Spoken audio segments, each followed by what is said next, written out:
नमस्कार, SBT news में आपका स्वागत है। पेश है 26 जून बुधवार दोपहर 3:15 बजे राजस्थान की 15 बड़ी खबरें। सबसे पहले एक नजर डालते हैं आज की हेडलाइंस पर।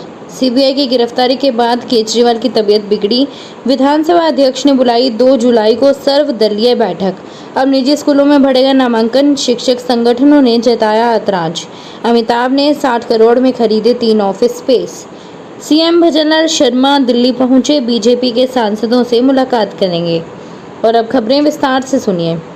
दिल्ली के मुख्यमंत्री अरविंद केजरीवाल को बुधवार दोपहर सीबीआई ने गिरफ्तार किया, जिसके बाद उनकी तबीयत बिगड़ गई। सीबीआई ने उन्हें ट्रायल कोर्ट में पेश किया था, जहां सुनवाई के दौरान उनका शुगर लेवल गिर गया। केजरीवाल की बिगड़ती तबीयत को देखकर सुनवाई रोक दी गई और उन्हें अलग रूम में शिफ्ट किया गया। सीबीआई ने 25 जून को रात 9 बजे तिहाड़ जाकर शराब नीति में भ्रष्टाचार को लेकर केजरीवाल से पूछताछ की थी। इससे पहले शराब नीति में मनी लॉन्ड्रिंग के आरोप में ईडी ने 31 मार्च को उन्हें गिरफ्तार किया था। वे पिछले 87 दिनों में तिहाड़ जेल में बंद हैं। हालांकि वे 10 मई से 2 जून यानी 21 दिन के लिए पैरोल पर थे। राजस्थान विधानसभा का बजट सत्र 3 जुलाई से शुरू होने जा रहा है। एक दिन पहले विधानसभा अध्यक्ष वासुदेव देवनानी ने सर्वदलीय बैठक बुलाई है।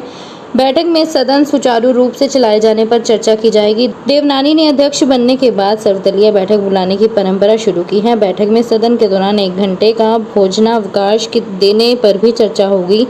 लोकसभा में यह परंपरा लंबे समय से चल रही है। सरकार के नए फरमान से अब सरकारी विद्यालयों में फिर नामांकन घट सकता है। सरकारी और गैर सरकारी स्कूलों में कक्षा 1 में छात्र छात्रा के प्रवेश की आयु 6 वर्ष निर्धारित की गई है। ऐसे में सरकारी विद्यालयों में प्रवेश के लिए कोई भी अभिभावक 6 वर्ष आयु होने का इंतजार नहीं करेगा। प्रारंभिक शिक्षा राजस्थान बीकानेर के निदेशक सीताराम जाट के आदेश के अनुसार कक्षा 1 में प्रवेश की आयु सीमा 6 वर्ष निर्धारित की है। इस फरमान के बाद शिक्षक संगठनों ने भी ऐतराज जताया है। सुपरस्टार अमिताभ बच्चन ने मुंबई में 60 करोड़ में 3 ऑफिस यूनिट खरीदे हैं। एक्टर ने यह प्रॉपर्टी मुंबई के अंधेरी में वीरा देसाई रोड पर मौजूद वीर सावरकर सिग्नेचर बिल्डिंग में खरीदी है। बिग बी ने अपने बंगले जलसा में भी एक ऑफिस बनवाया हुआ है। डॉक्यूमेंट्स के मुताबिक 8,429 स्क्वायर फीट के कुल एरिया में मौजूद इन तीनों ऑफिस यूनिट्स के लिए सुपरस्टार ने 59.58 करोड़ रुपए का भुगतान किया है। इस कमर्शियल प्रॉपर्टी के लिए अमिताभ ने 3.57 करोड़ रुपए की स्टाम्प ड्यूटी भी पे की है। सियासी हलचल के बीच राजस्थान के मुख्यमंत्री भजनलाल शर्मा भी दिल्ली पहुंच गए हैं। सीएम भजनलाल शर्मा दिल्ली में बीजेपी के सांसदों से मुलाकात करेंगे। संसद सत्र को लेकर रखी गई बैठक में शामिल होंगे। केंद्रीय मंत्री गजेंद्र सिंह शेखावत के आवास पर बीजेपी सांसदों की बैठक रखी गई है। इस बैठक में संसद सत्र के दौरान होने वाली रणनीति पर चर्चा होगी। मुख्यमंत्री भजनलाल शर्मा भी इस बैठक में मौजूद रहेंगे। इसके बाद सीएम भजनलाल शर्मा पार्टी के वरिष्ठ नेताओं से भी मुलाकात करेंगे। बताया जा रहा है कि राजस्थान में 3 जुलाई से शुरू होने वाले विधानसभा सत्र को लेकर भी चर्चा होगी। राजस्थान के मुख्यमंत्री भजनलाल शर्मा के गृह जिले भरतपुर में मंदिर की दीवार तोड़ने के बाद बहुत बड़ा विवाद खड़ा हो गया है। इस बात को लेकर देर रात लोगों की भारी भीड़ सड़कों पर उतरकर नारेबाजी करते हुए टायर जलाकर प्रशासन के खिलाफ मोर्चा खोल दिया। प्रशासन द्वारा बुलडोजर कार्रवाई का विरोध करते हुए सीएम से इस मामले में हस्तक्षेप करने का आग्रह किया है। विवाद को बढ़ता देख एडीएम ने प्रदर्शनकारियों से बातचीत की और मंदिर की जगह के कागज लेकर जिला प्रशासन के सामने पेश होने की बात रखी है। यह मामला शांत हो गया है, लेकिन इस मामले के पीछे बड़ी साजिश भी नजर आ रही है। ओम बिरला के लगातार दूसरी बार लोकसभा अध्यक्ष बनते ही उनके संसदीय क्षेत्र कोटा बूंदी में जश्न शुरू हो गया है। बीजेपी कार्यकर्ता सड़कों पर आकर एक दूसरे को मिठाइयां खिला रहे हैं और आतिशबाजी करके जश्न मना रहे हैं। धीरे धीरे यहां भीड़ जुटने लगी है।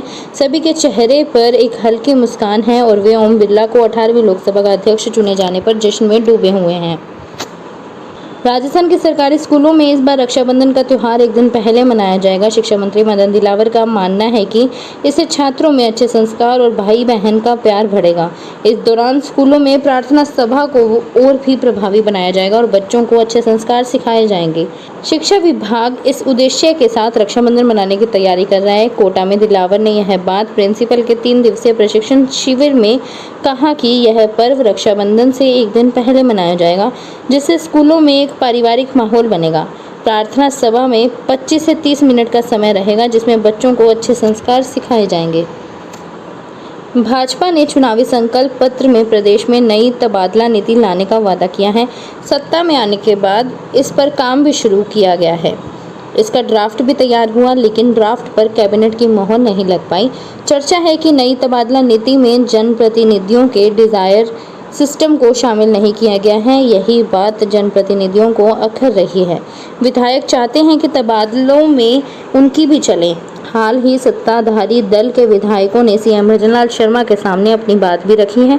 इसलिए नई तबादला नीति लागू करना सरकार के लिए आसान नहीं होगा।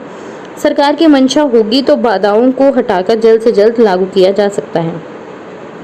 दूसरे राज्यों से विवाह कर राजस्थान आई महिलाओं को पात्र होने पर ईडब्ल्यूएस आरक्षण का लाभ मिलेगा। सामाजिक न्याय एवं अधिकारिता विभाग के नियमों के अनुसार कार्मिक विभाग के प्रावधान की पूर्ति करने पर ईडब्ल्यूएस का प्रमाण पत्र जारी किया जा सकता है। इसके आधार पर सीधी भर्ती में ईडब्ल्यूएस के आरक्षण का लाभ मिल सकता है। विधायक मनोज न्यांगली के सवाल के जवाब में राज्य सरकार ने यह जानकारी दी है। नरेंद्र मोदी ने गत सप्ताह पीएम किसान सम्मान निधि योजना की 17वीं किस्त जारी की। इस दौरान प्रदेश में अपेक्स बैंक में गफलत हो गई। बैंक ने अपने खाता धारक करीब 70,000 किसानों को डबल भुगतान कर दिया। एक ही दिन में 2-2 हज़ार की 2 किस्त उनके खाते में जमा करा दी। बैंक प्रशासन ने मामले का हल निकालने के बजाय उसे दबाने का प्रयास किया। यहाँ तक कि सरकार को भी इसकी जानकारी नहीं दी। अब सरकार को इस गड़बड़ी की भनक लगी तो अपेक्स बैंक से रिपोर्ट मांगी गई है। राजस्थान में सब्जियां तो महंगी हैं ही, ऊपर से आम आदमी की पहुंच वाली सब्जी भी इन दिनों काफ़ी महंगी हो रही है। जयपुर की सबसे बड़ी मुहाना में इन दिनों प्याज व आलू के दाम काफ़ी महंगे चल रहे हैं। रही सही कसर लहसुन ने पूरी कर रखी है। लहसुन के दाम लगातार ऊपर बने हुए हैं। लहसुन थोक मंडी में आज 70 से 170 रुपये किलो तक बिक रहा है। वहीं आज सवेरे मंडी में प्याज के दाम भी थोक मंडी में करीब 35 रुपये प्रति किलो तक बोले जा रहे हैं। आलू भी करीब 25 रुपये तक मंडी में बिक रहा है। विशेष आवश्यकता वाले यानी CWSN बच्चे भी आम बच्चों की तरह दुनिया की दौड़ में कदम ताल मिला सकें, इसके लिए राजस्थान शिक्षा विभाग ने नई पहल की है। अब यह बच्चे न सिर्फ भाग दौड़ वाले खेलों में हिस्सा ले सकेंगे, बल्कि क्रिकेट, कबड्डी, शतरंज, टेबल टेनिस, खो खो, रुमाल झपट्टा, रस्साकशी जैसे खेलों में जोर आजमाइश कर सकेंगे। शिक्षा विभाग की पहल के तहत चिल्ड्रन विद स्पेशल नीड वाले विद्यार्थियों के लिए विभिन्न तरह की खेल गतिविधियां आयोजित की जाएंगी। इसकी जिम्मेदारी संबंधित मुख्य जिला शिक्षा अधिकारी एवं अतिरिक्त जिला परियोजना समन्वयक की होगी। ERCP योजना में कोटपुतली विराटनगर क्षेत्र के 3 बड़े बांधों चितौली, जवानपुरा, दवाई एवं बुचारा बांध को जोड़ने पर राजस्थान के सीएम भजनलाल शर्मा का अभिनंदन एवं धन्यवाद कार्यक्रम को लेकर विराटनगर विधानसभा क्षेत्रीय विधायक कुलदीप धनखड़ द्वारा भांकरी में भाजपा पदाधिकारियों व कार्यकर्ताओं की तैयारियों को लेकर बुधवार को बैठक का आयोजन किया। कार्यक्रम का आयोजन 1 जुलाई को किया जाएगा।